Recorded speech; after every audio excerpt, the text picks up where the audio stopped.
course, Europe is much stronger than Russia. Europe and the NATO alliance both can absolutely withstand Russia, which is Yeah. about the economy of Texas. Yeah. Europe is a powerful bloc. It has great capabilities. It needs more, but there's certainly no threat to Europe from Russia. Let me welcome Carla Sands, the former American ambassador to Denmark. Hello, Carla. Welcome back to the programme. Hi, John. It's great to be with you. You're always welcome. Now, speaking in Rome, you would have, I'm sure, have seen this. Pope Leo launched a pretty sharp rebuke at President Trump and the U.S. administration, accusing President Trump of attempting to break apart the historic transatlantic alliance, which he clearly felt would be absolutely the wrong thing to do. And you heard Professor Beaver, who's I know you know, he's a respected historian, and he was talking about the very same thing. What do you say to both of those pretty strident critics? Well, so one is there's a great misunderstanding about President Trump's national security strategy. He's attempting to make the UK and the EU stronger allies, credible defense, secure borders, controlled immigration, strong economies, abundant and affordable energy, protection of the rule of law, and your beautiful cultures. And that goes for all of our allies. That is what President Trump's document, in my opinion, says. I don't speak for him, but I will just say, historically, and we love the Pope, right? We have many Catholic friends, but historically, the Catholic Church, the Catholic charities have benefited to the tune of hundreds of millions of dollars with uncontrolled immigration. They get money for every immigrant. They help process and move the immigrants around, house them. So this is a business case for the Pope.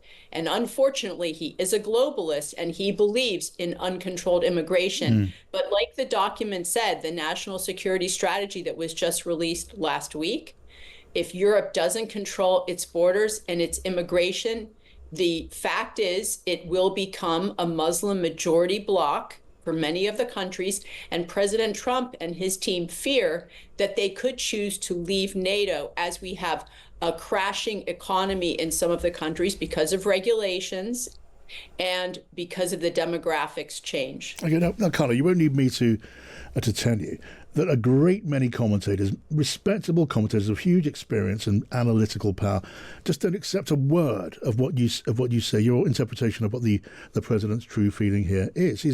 His words in that Politico interview the other day were utterly disdainful of Europe. So was the national security strategy. I mean, let me just. I disagree completely with your statement. No, well, what I say I think is undeniable because that is the view of commentators. We love the UK, John. If I may, our laws, our culture come from Europe and the UK, right? It's Greece, it's ancient Rome, it's to Israel, it's to the UK. Our freedom of speech, much of our constitution really come from the laws from the UK. And many of us, our ancestors come from the UK and from the EU. We love you all. We want you to succeed. And we're afraid that we're losing our allies and friends to totalitarian government, to globalist agendas, to a change in immigration and a loss of your freedoms and your economic might. Yeah, and I don't dispute for a moment that there's an enormous amount of fellow feeling among Americans towards the people and the cultures of Europe, including, of course, the United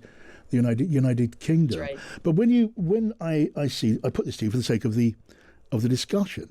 And when I look at the strategy document, which talks about encouraging patriotic parties, which of course we all understand means those populist parties of the right, anti-migrant parties like the AfD in Germany, for example. That's where J.D. Vance, the vice president, went personally on a recent visit to Europe. That's described by Anthony Beaver in his article, among others, as arguing for regime change. And that will not and has not been taken, Carla, as a mark of American respect for them or their democracies or them as allies. So I hear what you're saying, but what we've watched from across the pond is that the center right and left parties in the UK especially, but also in some cases in the EU, have had the same globalist agenda. They've signed on to the net zero agenda and have decimated their industrial base. Look at Germany, where they're now building manufacturing facilities in China using Russian energy. This is terrifying. And look at the fact that Europe has paid more to Russia for energy during the Ukraine war than they've paid to support Ukraine in the war. All of this is not good, but the globalist agenda of uncontrolled migration and bad energy policies that lead to a hollowing out of the industrial base in Yes. almost all the countries. This is causing suicide of Europe and it may be UK, and Right. we're watching it. We're watching it and saying, please course correct quickly before it's too late. Okay. I just want to pick up on the point about cultural change, which you say is taking place to the detriment of this country, of my country. In the United Kingdom, for example, can I just put it to you, are you aware of the proportion of people of this country who are of Muslim origin? What proportion do you imagine that is? So I looked at the demographics of London, and I saw how in the 60s, London was almost 100% native-born, people from England. Well, Carla, if you'll forgive me, let me just, for the purpose of the conversation, maybe less than 30% of native-born great, Britons living in London now compared to then, and it's because of the uncontrolled immigration. Okay, and let me then tell you, if I may, I'll hear your point. They're putting male immigrants into small towns and hamlets across the UK. When I see what's happening, for instance, the rape gangs of the Pakistani rape gangs of these girls from Rochdale and those surrounding areas for the last 30, 40 years that have been covered up because the government wanted their votes and they didn't want to be called racist. So they didn't protect their own citizens. Okay, I hear your argument. And that's the job of any government is to protect the citizens of their jurisdiction. And the UK has failed. Right. Okay, I hear your arguments and I'm glad to hear them because that's why you're invited on, why you are welcome. But are you aware, Carla, that the proportion of Muslims in the British population is 6.5%? Are you further aware that in the case of France, the figure is 10%? Now, many would say that scarcely looks like a takeover or like the erasure of a host country. They have 5 children to 1 or 2 for every Britainer, for instance. And if you look at the use 6.5%, Carla, 6.5% can't be called a takeover. No, I looked at the demographics and the fact of incomes. And if you bring an American or someone from the EU into your country, they're a net benefit of hundreds of thousands of dollars over their lifetime. If you bring someone in from Africa or North Africa, they cost your government in social services between $500,000 and $1 million over their lifetime. They're a net negative for your country. This is just a fact. Why don't you bring in people that will grow the economy of the UK? Change the regulations and build up your economy so that you're thriving and can afford to have a credible defense and have cheap and abundant energy for your people so they can afford to heat their homes in the winter. Okay, now when I look at public opinion in this country through opinion polls, which is the only vaguely reliable measure. And we love our Muslim friends. I'm not denigrating any religious group. I'm saying that what Europe and the UK are doing is civilizational suicide through your regulations and your immigration policies. Okay, and we hear your point clearly, but you've heard my questions and so have others, and they'll make up their own mind in listening to this discussion. When it comes to security, as I suggest to you, there are many commentators who do not accept that President Trump's view of the alliance is motivated by a benign view of Europe and friendship towards his European allies. Let me ask you in this way then. Do you think we should all believe here in Europe that the United States will and would honour its obligations as a NATO partner and defend any NATO member that would be attacked by Vladimir Putin's Russia? Because that is the essence of Article 5 of the NATO treaty. Could we trust America to do that, do you think? So, John, it's a really great question. Thank you.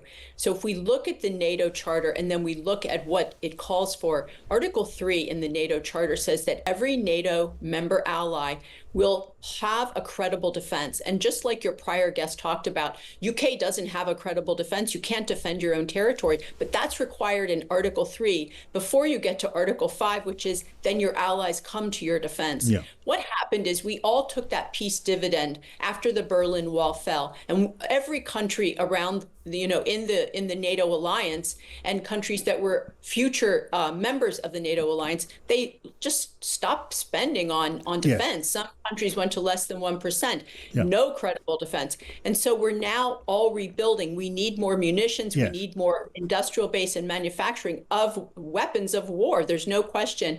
But of course, Europe is much stronger than Russia. Europe and the NATO alliance both can absolutely withstand Russia, which is Yeah. about the economy of Texas. Yeah. Europe is a powerful bloc. It has great capabilities. It needs more, but there's certainly no threat to Europe from Russia, because the United States is your NATO ally. Putin, I do not believe, will attack Russia. Yeah. And I'm sure, Carla, I'm sure you are very well aware. The mischief that he does, Yeah. but I'm actually talking about an overt attack. That would be the end of Russia as we know it. Look, I'm sure you're aware there is an active, clear and present threat to Europe, Western Europe, from Russia. I was having a conversation. China is the clear and present threat. Allow me to put the question.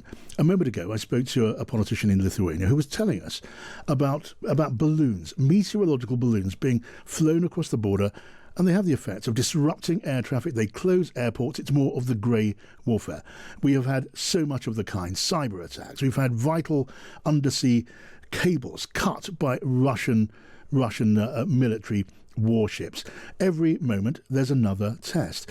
NATO airspace is invaded by Russian aircraft. Constant provocation, constant threat.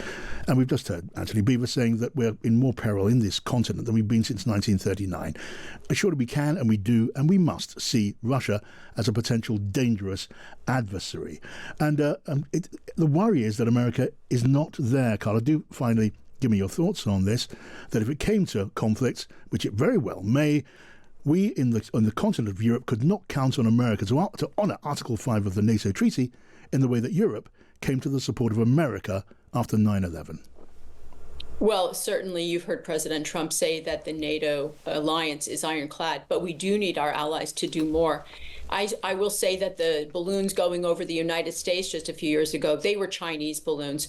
China is the great threat to our civilizations. Russia is definitely annoying, but we would actually like to see better relations with Russia and not have them aligned with China. We think that is very devastating because China has such a powerful military. The fact is that we're losing so many young men on the field in Ukraine. That war must end. But I just want to raise with you for one moment this digital services agreement, this DSA that the EU has now fined Elon Musk and Twitter X because he won't censor speech. This is the greatest threat to our alliance, I think, is the fact that Europe is conducting gray zone warfare on the United States, because we have freedom of speech in our country, like the UK used to have, and we protect our First Amendment, and we will not allow Europe to attack the United States and our rule of law and attempt to rule the U.S. from Brussels. That is unacceptable. Yeah. That's a very big deal to us. Okay, you wouldn't be surprised to hear me say that last interpretation of events would be hotly disputed by so many on this side of the Atlantic. But for now, we have to close because time presses. Carla Sands, thank you so much for joining us. Great to be with you, John.